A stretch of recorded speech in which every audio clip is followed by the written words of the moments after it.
ఓం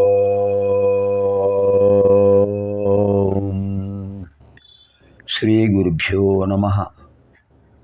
నమో దేవ్యై మహాదేవ్యై శివాయై సతతం నమః. నమః ప్రకృత్యై భద్రాయై నియతాః ప్రణతాస్మతాం. శృతిస్మృతిపురాణానాం ఆలయం కరుణాలయం నమామి భగవత్పాదం శంకరం లోకశంకరం. అర్చనకాలే రూపగత, సంస్తుతికాలే శబ్దగత, చింతనకాలే ప్రాణగత, తత్వవిచారే సర్వగత. ఓం ఐం హ్రీం శ్రీం శ్రీమాత్రే నమః. ఓం ఐం హ్రీం శ్రీం శ్రీమాత్రే నమః. ఓం ఐం హ్రీం శ్రీం శ్రీమాత్రే నమః. ఓం ఐం హ్రీం శ్రీం శ్రీమాత్రే నమః. ఓం ఐం హ్రీం శ్రీం శ్రీమాత్రే నమః. ఓం ఐం హ్రీం శ్రీం శ్రీమాత్రే నమః. ఓం ఐం హ్రీం శ్రీం శ్రీమాత్రే నమః. ఓం ఐం హ్రీం శ్రీం శ్రీమాత్రే నమః. ఓం ఐం హ్రీం శ్రీం శ్రీమాత్రే నమః. ఓం ఐం హ్రీం శ్రీం శ్రీమాత్రే నమః. ఓం ఐం హ్రీం శ్రీం శ్రీమాత్రే నమః.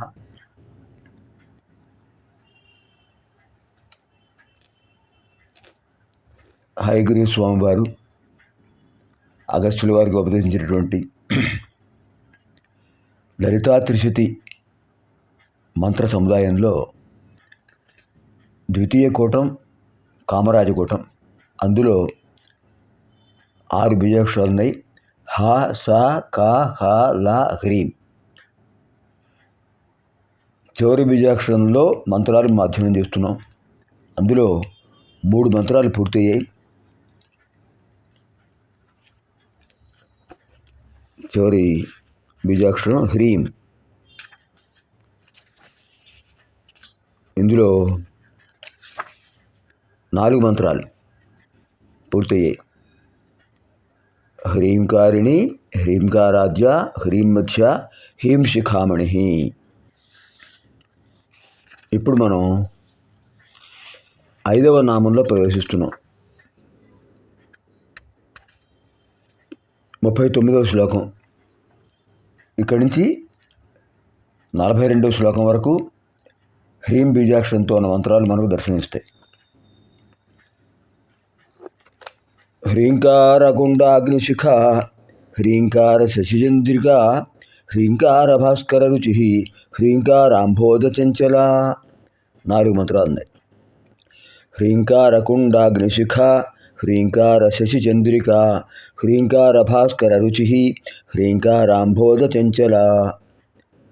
హ్రీంకారకుండాగ్నిశిఖ ప్రథమం, హ్రీంకార శశిచంద్రిక ద్వితీయం, హ్రీంకార భాస్కర రుచి తృతీయం, హ్రీంకారాంభోద చంచల చతుర్థం. చతుష్పది అయం శ్లోక. ఈ శ్లోకంలో 4 పదాలు ఉన్నాయి. ఇందులో హ్రీంకారకుండాగ్నిశిఖ 5వ నామం. శంకర భాష్యంలో ఏం చెప్పారంటే, హ్రీంకార ఏవ కుండం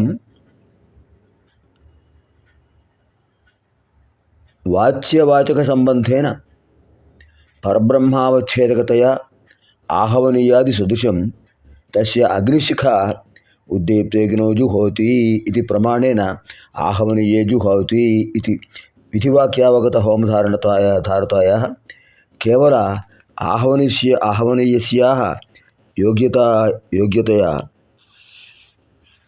యోగ్యతయా సాగ్నిజ్వారస్య హోమాధారతాయాం జ్ఞాయమానాయాం అదృష్టద్వారా స్వర్గసంబంధేన స్వార్థకతయా తజ్ఞాపక వేదవాక్యస్యాపి పురుషార్థ సంబంధిత్వం ఆహవనీయ నిష్ఠ హోమాధికరణ దీప్తాగ్ని జ్వాలా స్వాధారభూత కుండ సార్థక్య సంపాదికేవ ఆభాతి. తథా స్వవాచక బీజస్యాపి మంత్రైరుపాసీత ఇది విధిగత దేవతోపాసనకరణానాం మంత్రాణమపి స్వవాచకతయా సార్థక్య సంపాదనాత్ తథా ఉచ్యతే. అంటే ఏమిటి దీనికి అర్థం? హ్రీంకారమే హోమకుండం. అందులో ప్రజ్వలిస్తున్న అగ్నిలో హోమం చేస్తున్నారు అమ్మవారి నామంతో. దుర్గా సప్తశతిలో 700 మంత్రాలు ఉన్నాయి కదా, 700 మంత్రాలతోనూ హోమం చేస్తారు. అది విశేషమైనటువంటి చండీ హోమం అంటారు. అలాగే దీప్తమైనటువంటి అగ్నిలో హోతం చేస్తున్నారు. ప్రజ్వలితమైన అగ్నిజ్వాల అది అగ్నిగుండం సార్థకం అవుతుంది. అప్పుడు ఆవునేతితో ప్రత్యేకంగా దివ్యములైన మూలికలు, ఔషధ మూలికలను ఆవునేతితో కలిపి, అలాగే నవధాన్యాలను ఆవునేతితో అమ్మవారి నామాలు ఉచ్చరిస్తూ వేయడం వల్ల అగ్నిశిఖ శక్తివంతం అవుతుంది, మనకు అనుగ్రహాన్ని ఇస్తుంది. అగ్నిముఖావై దేవా అది అమ్మవారికి చెందుతుంది. ఇంత శక్తి ఉంది దాంట్లో. అదే అంతేత మంత్రోపాసన హ్రీం బీజాయుక్తంగా చేయడం వల్ల, హ్రీం బీజాక్షరంతో చేయడం వల్ల మంత్రాలు సార్థకమవుతాయి అని అర్థం. అక్కడ అగ్నిజ్వాల సార్థకమవుతుంది, ఇక్కడ మంత్రాలు సార్థకములవుతాయి. కారణం హ్రీం అనే బీజాక్షరంతో ప్రారంభమవుతున్నాయి కనుక. అంచేత ఇక్కడ ఏమన్నారు, అద్భుతమైనటువంటి హ్రీంకార కుండ అగ్నిశిఖ అన్నారు. అగ్నిశిఖ అమ్మవారే. తర్వాత హ్రీంకార శశిచంద్రిక. హ్రీంకార శశిచంద్రిక. శశి అంటే చంద్రుడు, చంద్రుడి యొక్క వెందనలో చంద్రిక అంటారు. చంద్రస్య ప్రకాశ చంద్రిక, చంద్రస్య ప్రకాశ చంద్రిక ఇత్యుచ్యతే. చంద్రుడి యొక్క ప్రకాశాన్ని చంద్రిక అంటారు. తెలుగులో వెన్నెల అంటాం, సంస్కృతంలో చంద్రిక అంటారు. అలాంటి విశేషమైన చంద్రిక శశిచంద్రిక, చంద్రుని యొక్క వెన్నెల. ఏమిటది? హ్రీంకారమే. హ్రీంకారం అనేది మంత్రోపాసకులకు ఆహ్లాదకరమైన ఆనందాన్ని కలగజేస్తూ ఉండేటటువంటి వెన్నెల వంటిది. అంటే అమ్మవారు హ్రీంకార శశిచంద్రిక. తర్వాత